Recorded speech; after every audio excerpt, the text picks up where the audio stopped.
Hey guys, Perfection here. If you're looking for the best Xenoverse 2, Dragon Ball theories and reviews, and gaming content on YouTube, well, the quality is in the name itself. Hit that subscribe button and let's get right into it. So, are female characters ruining Dragon Ball Super? That's the discussion we're going to be having in this video. So, I am a god. Hurry up with my damn massage. Hurry up with my damn menage. Get the Porsche out the damn garage. I am a god. Hurry up with my damn massage. Hurry up with my damn menage. Get the Porsche out the damn garage. I am a god. Y'all better quit playing with God. So let's jump right into it. Ever since the introduction of Caulifla and Kale, a lot of people, most of the community has felt like Dragon Ball Super has been on a nosedive of consistency, power scaling, value, quality, all that stuff. Dragon Ball Super has just been on a nosedive in all criteria, and it's really largely due in part to Caulifla and Kale. And I have to share that sentiment. Like, ever since their inception, ever since their introduction, these characters have been a thorn in everyone's side. But it's not only them. In recent episodes, in last week's episode, we got a new thorn in our side, which was the Magical Girl trio. Ribrianne, Ru, and Sakun, which I'm probably butchering those last couple of names, but who cares? The Magical Girl trio. And the reason that I say female characters are ruining Dragon Ball Super is because all these characters have one thing in common. They are written like Mary Sue's. They come in and they ruin the established mythos, the training, the hard work, the determination, all having to be utilized to get power. So then when you have Caulifla, they try to put this label on her as a prodigy. Like, this word prodigy excuses their bad writing for her getting all these inexplicable power-ups and being able to master her powers in less than 24 hours, because a lot of people forget that she just did discover Super Saiyan and conveniently discovered Super Saiyan 2, which that's literally impossible. That is literally impossible. Let's remember that Goten and Trunks have had Super Saiyan for years, and a lot of people try to go back and use that as defense. Like, well, Goten and Trunks got Super Saiyan, so why not Caulifla and Kale? That's because Goten and Trunks are fathered by Super Saiyans. But then I brought Goten and Trunks up to say that at least they don't have Super Saiyan 2 yet, because they haven't specifically trained to get Super Saiyan 2. They can only do it while fused. Caulifla just conveniently gets this Super Saiyan 2 form and is able to master it in less than 24 hours. Then you look at Kale. Kale gets this wannabe legendary Super Saiyan form that Toei has no confidence in Kale's character, because they don't even let her use the legendary title. She has to be a Berserker Super Saiyan, which is basically another term for Ultra Super Saiyan. And they give her the form, and in less than 24 hours, they allow her to completely tame the power so that she's able to call on it whenever she wants without getting angry. So she had no character development. She didn't have to struggle to tame the power. She just got all that gift wrapped to her in less than 24 hours. A lot of people forget the time frame in which things are going on. So with these two characters, you see more of the Mary Sue thing going on, where they're written to be on par with Goku, Vegeta, and the others when they have years of experience.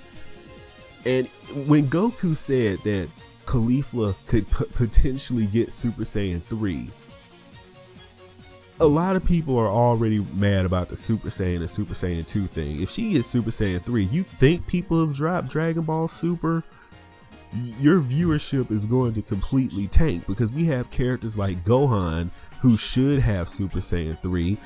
Honestly, You could put Goten and Trunks in line to individually get Super Saiyan 3 because at least they fought Majin Buu, at least they trained in a hyperbolic time chamber. They consistently trained with Goku and Vegeta and Piccolo and Gohan and all the others. So if anyone's in line to get that form, she needs to get to the back of it.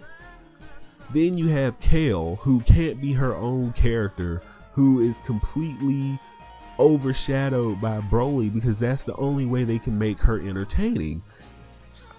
This is what makes people not like female characters in Dragon Ball Super, because they either have to cling to the shadow of an already popular character, or they have to be written like complete Mary Sue's, like Caulifla, that makes people just annoyed with them. I firmly believe that Caulifla and Kale are more annoying than Pan ever was in GT.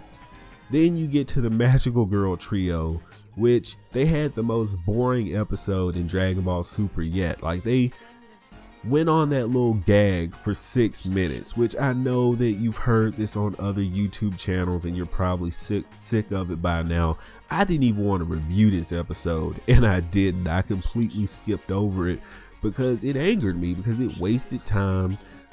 They're competing, they're doing the same thing, but to a lesser extent. I really don't try to harp on a Magical Girl trio too much, because at least they're not as bad as Caulifla and Kale, but it's still an offense that I have to name. They were able to compete with Goku and Vegeta and not completely get Raffle stomped. Like, really? Goku didn't just flick these people out the ring and be done with the whole situation? I mean, in some way I was a little bit glad about this episode because we got a showcase of 17 and he did some cool stuff, but it's like they don't write these female characters in perspective with the universe. Like, they don't constrain them to the limits of the universe. They're just automatically as powerful or even more powerful than the male characters, with no rhyme or reason, with no story, with no background. It's just set in place, and this is why people are annoyed with this. If you don't do things the right way, then you are going to make people opposed to it. They even ruined Android 18 a little bit, not too badly, but when she harped on Krillin after he got through in the last episode saving her several times, and in episode, I believe it was 100 or 101, near the beginning of it, she calls Krillin worthless and she can't believe he's her husband or whatever. I'm like, are they on a mission to ruin female characters, or do they just want to make them unlikable? Now, the only female character in this tournament that hasn't really ruined anything, and I thought was a good female character, was the female Pride Trooper. She did nothing to ruin the story. She was written in perspective with how powerful she's supposed to be in comparison to the male characters, and in comparison to what we know about her. Like, she had a cool ability like the barrier, like the dimension barrier, and she didn't try to be the main character. She wasn't leaping out in the forefront trying to challenge Goku, who's arguably the strongest fighter in this tournament, and she shouldn't be able to hold a candle to him. Dragon Ball Super has got to quit with the, I don't know, do you want to call it PC or SJW or whatever stuff? You got to quit. If you don't know how to write female characters and you're afraid to offend people, so you make them automatically stronger than everyone else, don't write them at all, because you're alienating your fan base by doing this. That is the problem with female characters in Dragon Ball Super, and I do firmly believe that they are ruining the mythos. They're ruining Dragon Ball piece by piece by piece. So I'm going to end the video right there. I want you guys to have a discussion in the comment section below. What do you think about the female characters in Dragon Ball Super? Did I have anything that piqued your interest in this video? Did I say anything that got you to thinking? And I want everyone to have a fluid discussion in the comment section below. I've been your perfect being, TheSuperitachi. Of course, you can follow me on Twitch, Twitter as well. Go ahead and hit that subscribe button, and also hit that notification bell so that you do get all my new videos when they drop. Until next time, guys.